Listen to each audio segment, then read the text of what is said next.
Ce nouveau livre qui vient de sortir il y a à peine un mois récapitule la situation sociopolitique de notre pays, à savoir le Togo, n'est-ce pas, dans la période, grosso modo, dans la période qui va de 2006 à 2011. Seulement, ce qu'il faut souligner, c'est que le sous-titre, à savoir le coup de force permanent, ne se limite pas à cette période, n'est-ce pas? C'est un phénomène qui est sous-jacent, n'est-ce pas, à la dictature que nous vivons dans notre pays. Depuis, moi je dis, pratiquement depuis l'assassinat de Sylvanus Olympio, qui intervint le 13 janvier 1963. Donc, ce sous-titre, qui est le véritable titre, le coup de force permanent, c'est ce qui caractérise la situation sociopolitique de notre pays depuis cette période, depuis cette date-là, à savoir le 13 janvier 1963. Mais ce qui figure dans le bouquin, c'est beaucoup plus essentiellement ce qui a eu lieu au cours de cette période, 2006-2011, grosso modo. Synthétiquement, le régime lui-même baigne dans cette notion de coup de force permanent. Mais on peut citer quelques exemples concrets pour illustrer, n'est-ce pas, cette notion. La façon même dont Faure et Sossimna Nyasingbe a accédé au pouvoir, nous connaissons. Il y a eu d'abord un coup de force militaire, pour ne pas parler de coup d'État carrément. Puisque ce samedi 5 février 2005, n'est-ce pas,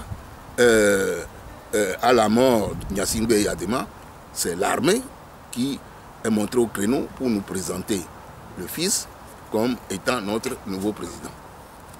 Mais il y a eu un tollé, une protestation à la fois interne et externe au pays, et donc ça les a obligés à modifier de manière arbitraire la Constitution, ce qui aussi est un coup de force, pour ne pas parler carrément de coup d'État. Et puis, l'élection elle-même, tout le monde sait que Faure n'a jamais gagné l'élection présidentielle de 2005, ni de celle de 2007 d'ailleurs, mais ça c'est une autre paire de manches. C'est Bob Akitani qui a gagné. Mais par le biais d'un coup de force, d'un hold-up électoral, on nous a imposé M.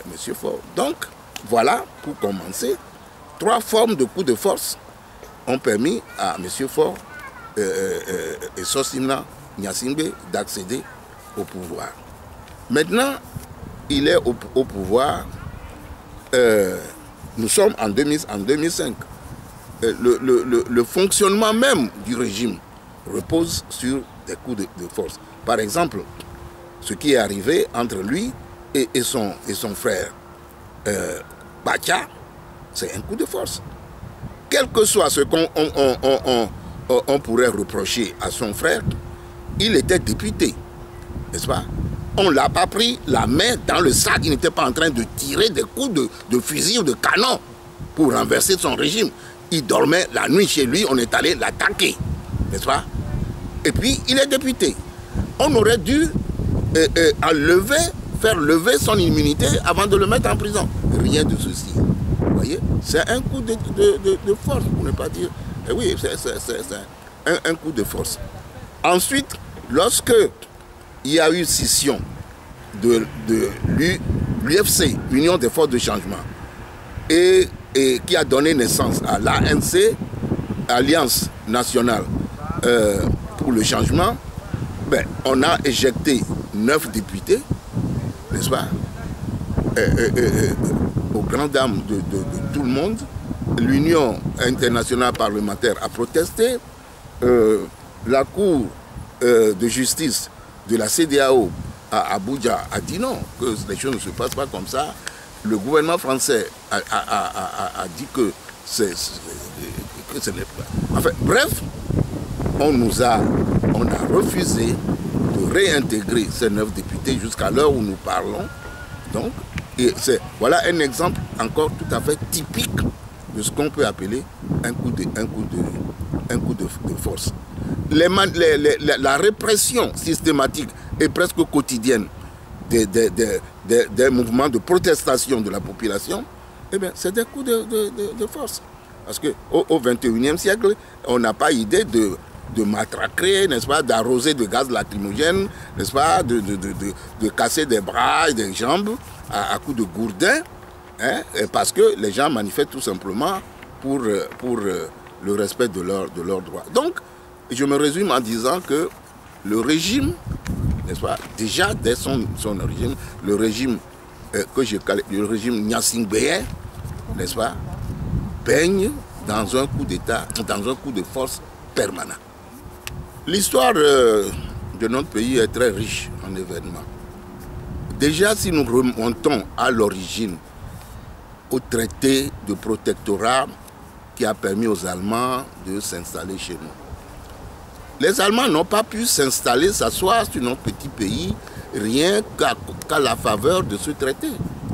Il leur a fallu, et ça, très peu de Togolais le savent, il leur a fallu 18 bonnes années.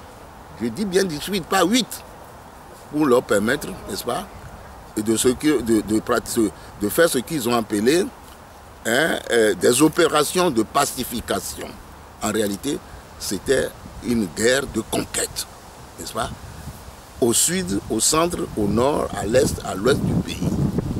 Et les documents existent dans les archives en Allemagne et un peu partout. Donc, ça veut dire que les Togolais, comme tout peuple digne de ce nom, n'ont jamais accepté ce que Étienne Laboissy appelle la servitude volontaire ou le masochisme. Vous voyez? Bon, beaucoup plus récemment, en 1933 déjà, les 24 et 25 janvier 1933, les Togolais ont connu ce qu'on appelle la révolte des femmes loméennes. C'était la première fois qu'il se soulevait, le peuple togolais, et surtout par le biais de son segment féminin, s'est soulevé contre le colonisateur français. Je ne vais plus parler dans les détails à ce sujet-là. Et pendant la lutte pour l'indépendance, il y a eu aussi des mouvements que nous pourrions assimiler à une espèce de désobéissance civique, hein, pour ne pas dire d'insurrection, tout court. Ce qui s'est passé par exemple au stade municipal en 1957, lorsque les Nations Unies envoient une mission dirigée par Charles King, un Libérien, et qu'au stade municipal, lors de la levée du drapeau de l'autonomie interne que le peuple appelait autonomies internes, eh bien, les Jouventistes se sont organisés pour attraper ce drapeau et le lacérer, le déchirer.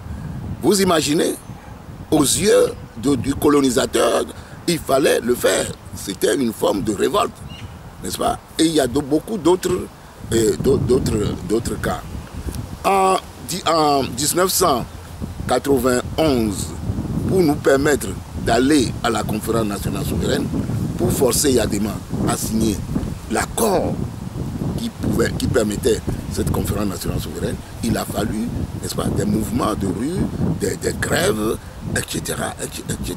Vous voyez, tout ça là, ce sont des formes de résistance, pour ne pas dire d'insurrection. Et bon, depuis nous assistons, depuis les élections de 2010, l'élection présidentielle de 2010, vous savez que c'est de manière beaucoup plus systématique, puisque c'est tous les chaque week-end qu'il y a une marche qui se termine par un meeting, n'est-ce pas, pour dire à ce régime qu'on n'en veut pas, jusqu'à la naissance du collectif Sauvons le Togo, où le mouvement est devenu, comment dirais-je, beaucoup plus ample, plus national, et plus systématique encore. Vous voyez? Et c'est ce collectif maintenant qui décrète avec l'accord. Parce que moi-même, je reviens du pays, il y a à peine quelques 2-3 mois, et je peux vous assurer, vous garantir que c'est en accord total avec l'écrasante majorité du peuple. Parce que quand je suis à Lomé, je cause avec beaucoup de gens. Beaucoup de gens m'approchent, n'est-ce pas? Et je sais que ceux qui sont contents de ce régime, on peut les compter au bout des doigts. Actuellement, d'ailleurs, ce qui se passe n'aurait pas pu se passer si l'écrasante majorité du peuple togolais n'était pas pour. Et voilà, donc, au point où nous en sommes, je dis que nous sommes entrés dans le vif du sujet. Il va falloir maintenant peaufiner notre stratégie et nos tactiques pour que nous puissions arriver à bon port sans trop de grabuge, sans trop d'anicroche.